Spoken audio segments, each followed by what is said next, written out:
Absolutely. And I more was meant to furniture. live here. I like order and efficiency and everything. I don't like chaos. So just everything works and people obey the law. I'm Dr. Shamini Blanche, ex-corporate and academia girl, turned CEO and board member of several companies and mother of 4 little extraordinary kids.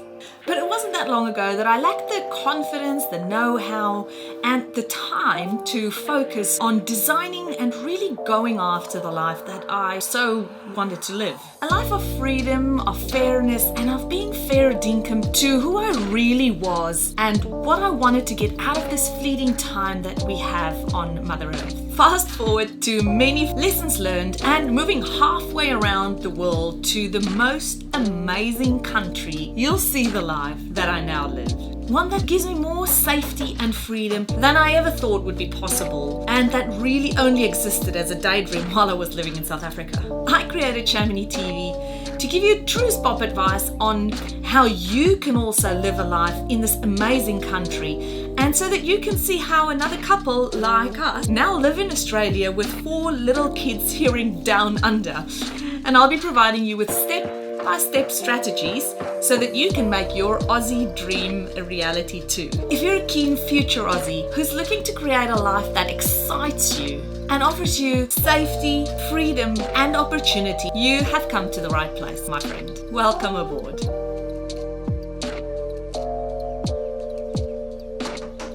Hi, Nicole. Thank you so much for joining us. It looks like it's a cold day in Sydney. How are you? I am good, thank you. And yes, it is rather chilly. We've had a lot of rain and there's no rain today, but it certainly hasn't warmed up that much. So still a bit You'd cool. hope that the summer should start coming because, it's that time of the year where we just want to get in our bathers and be out on the beach. Absolutely. And I suppose it's better than bushfires that we had end of 2019. I think the rain is a welcome change, but Absolutely. Hopefully it'll warm up soon. And how long have you guys been in Australia for? We've been here just over 2 years. We arrived in August 2019. Oh, just before COVID. Just before COVID. We just made it in with our dogs. They arrived in November, so they just made it. It was really good timing. Goodness, wow, yes. So August, you said, sorry, 2019, 2.5 years, and all this time in Sydney, in the same spot, or have you moved around a little bit in Sydney? We've moved quite a bit. We started off in Collaroy near the beach. We thought that would be really nice, which it was, but really busy. Just the traffic, just to get out on the main road to go anywhere, even to the local Woolworths to get some bread and milk was chaos. So then we came a little bit in and moved into a lovely area called French's Forest. And my daughter then actually moved schools as well at the same time. And then we moved from there to St. Ives because our rental was up and we decided to try apartment living. And then we moved to Pimble. So we have moved quite a bit since we've been here. Wow. So did you then stick with the apartment living or did you ditch it? No, we're still in an apartment, but we had a 2-bedroom in St. Ives, which was lovely until this COVID lockdown in June.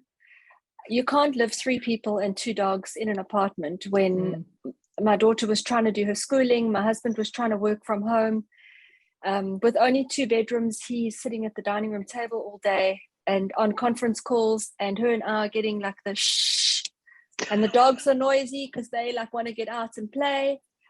So it's chaos. So we had a lovely agent and we managed to get out of our lease, and she actually rented us this 3-bedroom apartment. So it all worked out quite well. Good. So is that near the beach as well? No, Pimble is quite a bit in. We're probably 45 minutes to an hour, depending on which beach.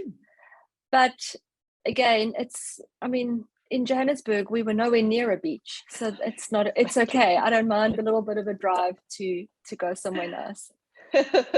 Yeah, and 45 minutes away from the beach means you're still pretty much in the middle of Sydney almost, isn't it? Yeah, we're half an hour from the city.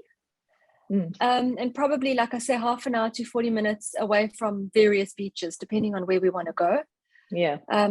We also have a boat. So, for us, it's quite nice because we can actually just, like 20 minutes down the road, we can hop onto our boats at the mooring and get out to most of Pittwater and all the beaches along there. Oh, beautiful. Yeah. And did you buy the boat here or did you bring it from South Africa? No, we bought it here. Yeah, and what kind of boat is it? It's a Bayliner. It's a small little boat, but we can sleep on it. It sleeps 6 people. Okay, but it's not a massive boat. But yeah, it's we just saw all the water, and it's just beautiful. So it's like the right country to have a boat.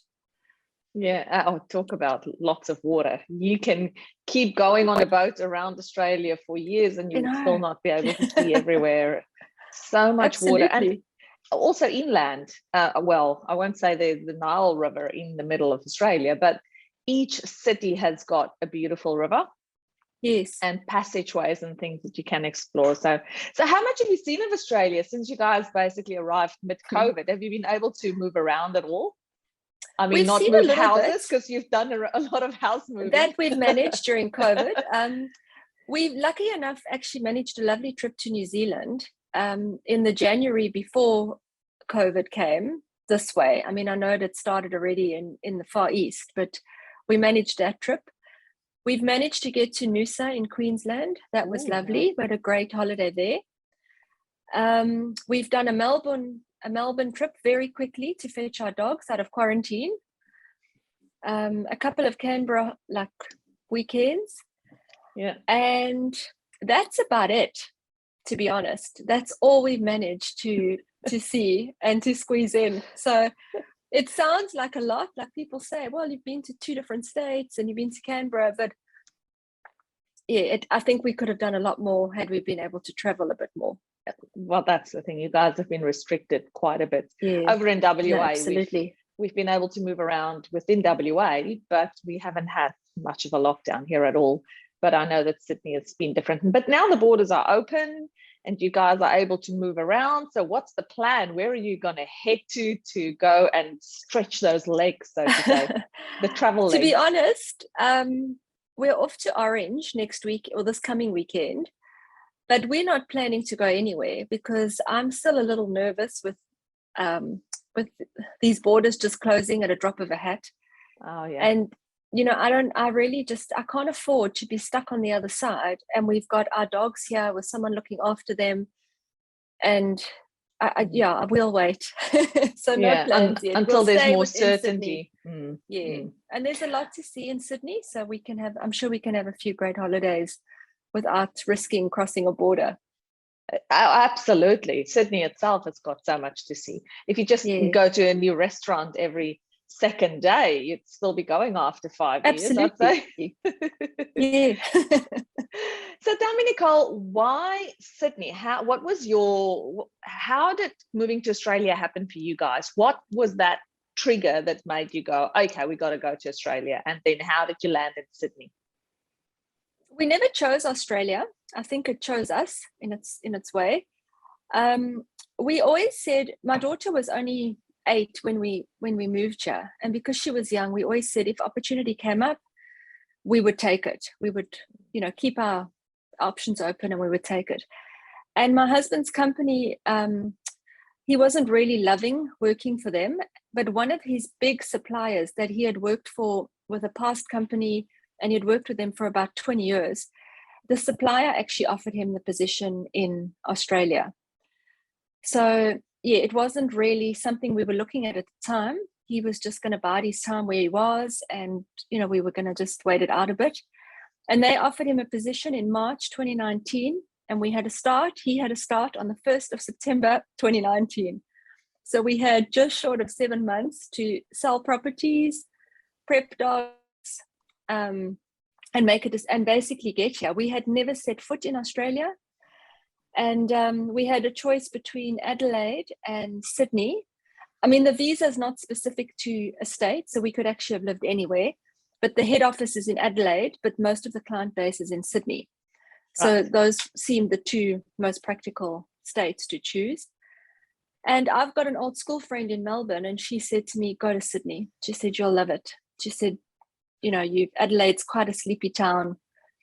So yeah, here we are. And so was she right, your school friend? I've never been to Adelaide, and I would love to go just to compare it, because I've heard it's really lovely. But yes, I do love Sydney. I feel like I was meant to live here.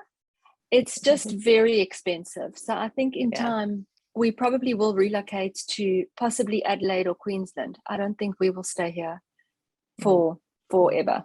It's really a costly city to live in. So tell us about your daughter. She's now 8 then. Oh, sorry, 10, I assume, since she was 8 when you guys moved over. Yeah, she'll be 11 in January. And how was changing schools and countries for her? How did that go?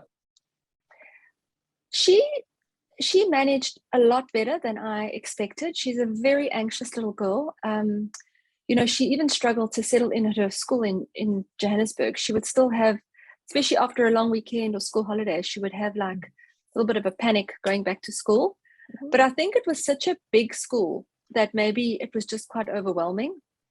But she handled it like a champ, better than I ever expected. The first school we chose for her was just our local public school near Coleroy, which I didn't love the school. And it was just a completely different world. It was a different culture of children, a different vibe, no discipline.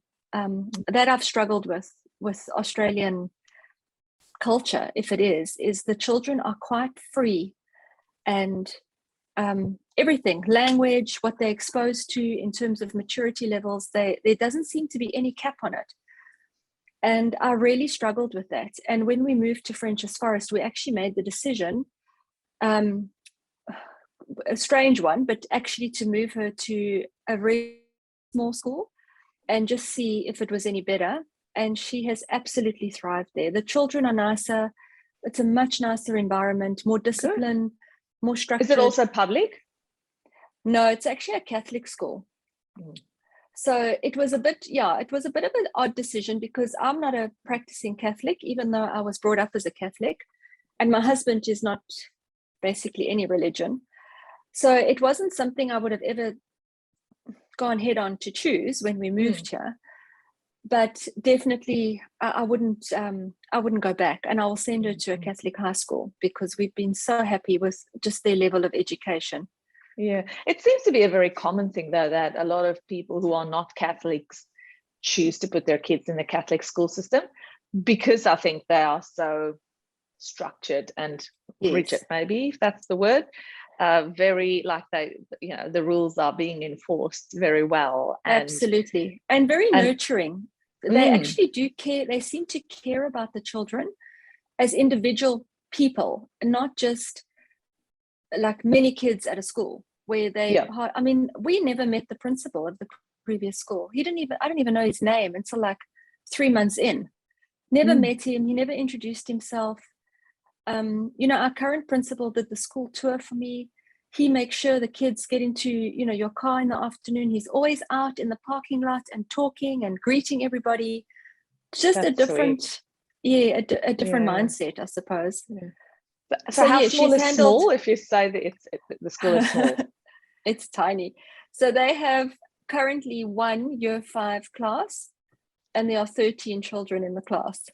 Wow, that is small. So it's really small, yeah. But that's great, because the individual attention that they can get is incredible, yeah. Absolutely, and she's thriving. They got opportunity not to ever fall behind. If they don't understand something, there's so few of them in the class that the teacher always can catch them up and give them a bit of one-on-one attention. Oh, that's lovely. And obviously English wouldn't have been an issue, because you guys are English first language, yeah? Yes, English first language, yeah. So English was, no problem. And sports and those kinds of things, does she do any extracurricular activities? Yeah, she does gymnastics, and she did dancing. But when we moved from Coleroy, it was a bit too far, so we'll find her something else. Then with COVID, it was difficult to get her into a dance school, and now she could have started, but I said to her, there's no point in starting for like 5 weeks. So January we'll relook at that. But yeah, she's not really a sporty child, but she loves the dance, and they're doing a school production. She's involved in that. She does singing lessons. So yeah, and is the singing lessons at school, or is that something it's external? Private. Yeah. That's an interesting thing that I've learned from Australia, is how most of the activities are private or not a part of the school system. Except I think if you go to the really expensive private schools, they have a lot of activities included. But for most of us normal people who have our kids in public school, we have to pay for anything extra you want to do, rugby, athletics, whatever you want to do. It's all additional. Like you've got to find a club essentially for them to go to do those things. I've heard with the sports, you pretty much you go join a club if your kid wants to participate in sports. So tell me, Nicole, do you work, or are you stay-at-home mum? I wasn't working. I've just actually started a business with another ex-South African. So we're busy getting that off the ground. We've still got a way to go. It's microfiber beach towels competing with all the others, and beach bags. Oh, lovely. But with a bit of a difference. Just something that's bigger and better than what everyone else is offering at the moment. That's exciting. We've finalized everything. We're just waiting for our stock, and then we can basically launch. We've got everything ready, our website, everything, but we've got no actual stock at the moment. So and I assume, are they Australian made, or do they come from overseas? No, we've had to import them. I mean, anything to make in this country seems to be 3 times the price. So unfortunately, we cannot support or say, Australia made, but it's Australian designed. It's Australian, South African designed, I suppose. But we are going for like the recycled, earth friendly, all of that. So we'll do our little bit, and part of it will go to cancer research, because her son was diagnosed with leukemia in 2020. So we will do something just to help other parents in the same position, possibly the cancer ward, and just try and donate and see if it goes to good use, hopefully. Well done. How good of you. And what a great way to, I think, spend your time. I love starting a business and doing your bit, because you can shape and form it in the way that you see it, developing. So how did the other business partner that you're involved with, you said she's South African as well? Yeah, she is. So she was her from here, or what's that? I know her from South Africa. She was actually our tenant in one of our houses we owned in Fourways. Her family rented the house from us, and they only were renting for 2 years because they were immigrating to Australia. So I'd become a little bit friendly with her, not overly so, but obviously rentals in South Africa, as you know, are quite different to here. You manage it pretty much yourself. It's not really done by a third party. So all the little maintenance issues here and there, I used to go with my staff and get it done. So there was a little bit of a relationship. And when we moved over, I got in touch with her. We met for a couple of coffees here and there. And then, when Travis was diagnosed, she gave up her job because she was still working. And she gave up. And a year down the line, every now and again we met, and she said to me, we have to do something. She said, I'm so bored, but I can't go back to work because I need my time to be free. I need to be able to be there for him 24/7. So we thought of about 100 different other options, and eventually we came up with the beach towels and bags. And so far it's been good. So what designs are you going to have? Are you picking different just colors and patterns, or are you doing photos, or what's the plan? It's pretty much colors and patterns that have all been hand painted by a woman who pretty much does one-off watercolor paints. So there'll be like some palm leaves and that, but they're all done in watercolors. So we've got palm leaves, and we've got protea flowers and some little pink palm leaves, just a bit girly. some stripes, but yeah, everything is a hand painted watercolor pattern that we've taken from her range. Is she from Australia or South African, the painter? No, she is from some little island or some little beach area near Fiji, and she just does these from her little village, and does it just to make money for her family, to support her family. Oh wow, that was a beautiful story. I can't wait to see them, the towels and the bags. And so towels and bags is just towels and bags for now. Yeah, we're going to add on as we go, but for now we'll just go with the basics. And it all packs up into a super small compact beach bag. You can fit like 6 towels, lightweight, easy to lug around. Oh wow, so awesome. Fingers yes crossed. Those towels are doing so well. We invested, we threw out all our old normal traditional towels, beach towels, and we bought all microfiber for our 6, because we figured if we go to the beach, we've got 4 kids, so we're 6 in the family. We were carrying ourselves into a coma just with all the towels that had to go with. So I said to Carl, we're getting something lightweight. Now it all goes into one bag, and we love it. Absolutely love it. It's just so easy, and they dry quickly as well. So that's awesome. And obviously we'll be adding your link at the bottom. Once your business is ready to go, we'll be adding the link at the bottom, so that everybody can go and see and support you guys. And it's a very good course. So that's very exciting. Now tell me a little bit, Nicole, about you settling into the social environment in Sydney. Have you made friends? Obviously you've just spoken about this lady from South Africa. And what does your typical weekend look like for you guys? Yes, I have made friends, more so than my husband, because he's pretty much at work most of the time. But I have, through my daughter's school, strangely not so much at the first school, that I found the parents very reserved and not really willing to have a play date or anything. But this school that she's at now have been wonderful. And most of my friends, I have to say, that I've made, I have met at the dog park with my dogs. And it's so strange. And some of them have become really wonderful friends. And I think it's just because we maybe a little bit like-minded in other ways, not so much you're almost forced to be friends because your kids are at school together. Yeah. We've become friends because we've got other interests that we, common things we do with our dog. I don't know. It's I would never have expected it.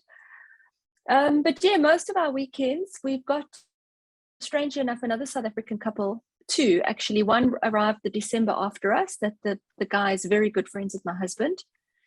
And then a friend of my daughter's from her school in South Africa, they arrived in December last year.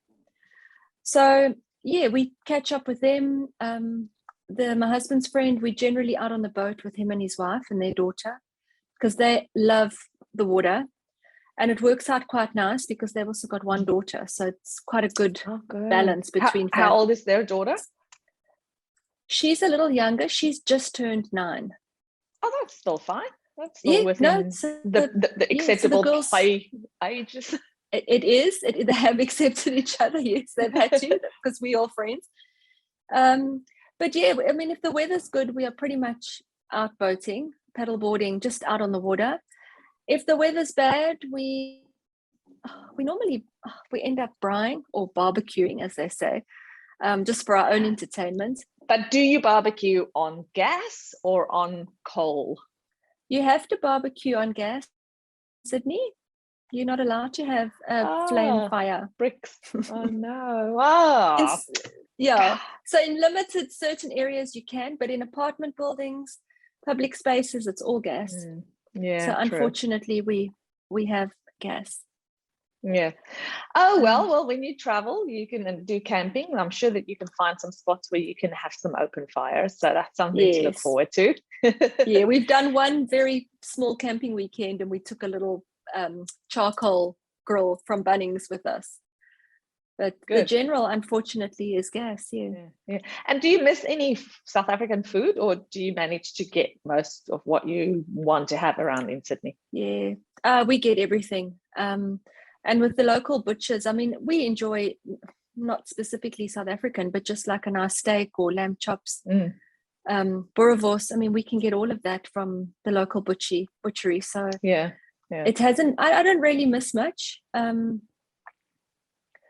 Marmite, I think, was one of the biggest things. And the one you get here is like, doesn't taste anything like it. But again, from the South African shop, we pay like the exorbitant fee and we get our little jar of Marmite. But that's about really the only thing we've gone out of our way to go and get. We make our own biltong. Good. You know, so you've got yeah. a drying cabinet. Did you build it or did you bring it from South Africa? We bought it from a South African who was selling them online when we got here. Okay. So, Yep. So yeah. it's got its own fan, or it's got its own fan, a little hanging thing. It's a little wooden box with a door. It works like a bomb. So we don't, we just make our own every once in a while. So I don't miss a lot. I mean, I wouldn't rush back to stock up on, like if people always say, well, what would you bring? What would you buy? I would probably buy random things like painkillers and antibiotics because it's something that they don't want to give you here if you're sick or I mean, I broke my foot last year in December and the doctor gave me 2 Nurofen. So I was like, sorry, I'm laughing, gosh. but wow. It's very funny. Yeah, no, I agree. I didn't find it amusing at the time. I'm sure you found the bottle shop just down the road and bought a bottle of whiskey and that helped for the pain.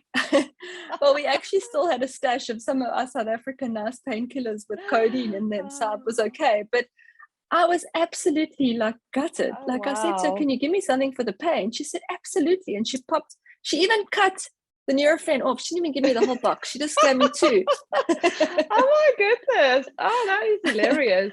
What happened? How did you break your foot? I slipped on the boat. It just we had just got on. We'd been on for like half an hour. It was actually my birthday and we had gone out for the day, just the 3 of us and the dogs. And I slipped just on the one step, and it's only a tiny little step, and I just cracked the side bone. Ow. And that was that. Yeah. Ow. But it's okay now because it's been about a year fine. now. Yeah. Managed. Okay. Absolutely fine. With my Nurofen, I did okay. Oh, that's your dogs. What kind of dogs do you have? We've got a Boston Terrier and a miniature Shih Tzu. Oh, sweet. Yeah. And they like going to the dog parks because that's something that's very different to South Africa. When I was there last time, we didn't have any dog parks. No, we used to live in Cedar Lakes and they had a dog park in the estate, which was quite nice. But no, generally there's not much fenced off, and mine are not that well behaved, so they will just run forever. So if it's not enclosed, then I wouldn't take them. But they love it. They absolutely love it. I mean, they go to the park every day. They've made their little friends that they enjoy playing with. They go out on the boat with us. Our Boston loves the paddleboard. You can hardly even have it blown up and he's already trying to get on it. Oh, sweet. So yeah, they've got a great life. And how was their trip over from South Africa? How did you guys fare with that? Because that's a big process to just start off with all the injections and the waiting periods and the tests. And it's huge. It takes a good 9 months to a year to prep them. So they had to do 2 months in kennels with a vet because we had to be here and they weren't ready. Oh, okay. So luckily all pre-COVID, because they pretty much did their 2 months and they got on a plane. Then they flew Joburg, Doha, Melbourne. So that wasn't too bad. It was a more expensive flight because the other option goes via Singapore, but then there's a stopover, but it's a bit cheaper. But I was just worried about my Boston because he's snub nose and highly neurotic. So I didn't want him to be on the flight for so long. But they did absolutely fine. Quarantine is only 10 days. So that was a breeze for them. And then, we drove down to Melbourne to go pick them up. And they recognized you when you guys we've got a video of it. They went absolutely crazy. You got to share it with us so that we can play it. It's just, they were so excited, Shem.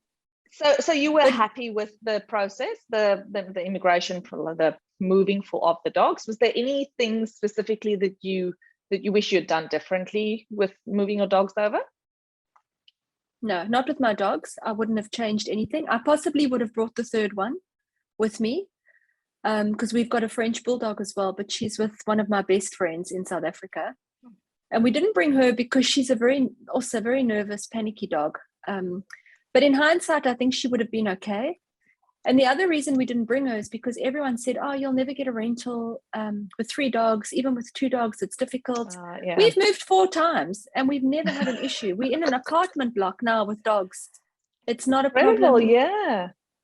So, I mean, I probably would have sucked up the exorbitant fee and brought her. But can you remember what the whole process cost you for moving the dogs? The dogs cost us at the time, this is in 2019.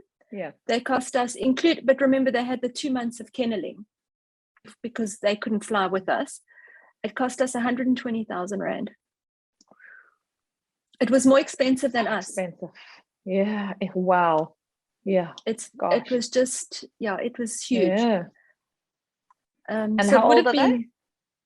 They are 7 and 6. Okay. All right. So they've still got a good number of years ahead of them. Yeah. I think I would have brought them anyway because the little Shih Tzu we got from a rescue in South Africa, and he was abused and all sorts. So I couldn't have given him to anybody. I just didn't have the heart to let him find another home again. Even if it was with my best friend, even if she kept him, I wouldn't have been happy. And then the Boston is my daughter's little puppy that she's had from when he was a baby. I don't think she would have coped. He's Rex, the Boston, and the little Shih Tzu is Simba. Oh, sweet Simba. So, yeah. And I think it made it easier for her. We a few times taken him to school, especially when she's new at the school, and then the kids love to come and see dogs, and it just helps her to just start those little friendships and something to talk about. And you mentioned that when I asked about if there's anything you would do differently for the dogs, you said not for the dogs. So is there anything that you do differently for yourself with the move over? I probably would have waited in South Africa and flown with my dogs because that was very, and I've seen a lot of people on that Dogma page of the dogs migrating, and I probably would have bought more stuff in South Africa in terms of we needed a new couch, so we didn't bring it with in our container, and we thought we'll just buy one here. But in hindsight, I would have actually bought all of that stuff from the stores that I know there that I've been happy with and brought it over. It is difficult to do that because you don't know where you're going to be living and how big spaces are. Yeah. But furniture here is exorbitantly priced and it's not that great. So it's just to buy something decent, like equivalent of our South African Coricraft, which is quite a reasonable priced furniture, you'll pay probably 3 times the price here. Because labor is so darn expensive in Australia. Yes. Yeah. So I would have maybe just repacked and relooked at all of that and brought some extra stuff like that and not relied on buying it, when we get here. So you bought a 20-foot container or a 40-foot? 20-foot. 20-foot. Okay. Yeah. You stacked that up to the brim. We packed it full, and it was worth every cent. At the time, it cost us 80,000 Rand for the packing and the shipping and the unpacking here. So that's $8,000. We've moved. The move has cost us like $1,200 just to move. So that labor of just getting stuff delivered or unpacked or fitted or built is extreme. And we would never in our wildest dreams have been able to furnish a home for $8,000. Yeah. Yeah, that's true. So I don't know what it cost now, but I would imagine people still bring their stuff with them. Yeah. Oh, yeah. Yeah, if they can, certainly. And often when people come over, they have their container sponsored, like the move sponsored by their employers. So that helps, obviously, because if you don't have to pay for it yourself, then you don't have to think twice about what you're bringing or not bringing. You can just add everything in and basically come and sort it out on the side if you wanted to. Well, that's what we did. Yeah, we thought just take it all and we'll deal with it when we get there. What is your, sorry? No, I was going to say, because, we had the ability to bring it. So you just pack it as much as you can. So talking about which, you said that your husband was offered an opportunity here in Australia. What does he do, and how, what visa did he come on? We came on a long-term 482, so the skills shortage 482 visa. It was all done by his company. We were very lucky. They applied for the visa, paid for it, sponsored us, did everything. So he didn't work for them, but the company is Designa, and they do all the paid parking. So when you go to the airport and you get your tickets, their company manufacture all that hardware, supply all the backbone that goes behind it. So it's all the technology around your ticketed parking systems or license plate recognition parking systems. And he did, so it was the same thing he did in South Africa? Yep, he ran his own business in South Africa, and that was his product that he sold. Then they were bought out by a big corporation in South Africa, so obviously they still had the product. And then, yes, they offered him the job directly because they wanted someone in Sydney who was an outsider. How has he found working in Australia? Has it been a big adaptation for him from South Africa? Yes, he said it's very different. Both good and bad. Bad, he struggled because, like he said, you don't know past history of everything. You don't know who's got connections with who. You don't know supplier and customer past history and if there's issues or good relationships. So he said learning all of that was just, it's just exhausting. It's like always learning just about the dynamics, not even about anything business related. And then, he said, you can't get anything done quickly here. Like, in South Africa, you have an electrical issue. You get the guy, even our staff could do it. You don't have to get a qualified electrician like every single time, to change a plug top. So like he said, that also gets a bit much. Like every quote you want, everything you have to do, it's got to there's a lot of red tape. But, he's enjoying it. Like he says, you win deals here because you are the better company. You don't win because you've got black empowerment or because you lose it because you don't have black empowerment. You either get it because you priced well and you're a good company or you don't. So I think it's been an interesting journey for him. And then if you guys could do it over again, would you do it? Absolutely in a heartbeat.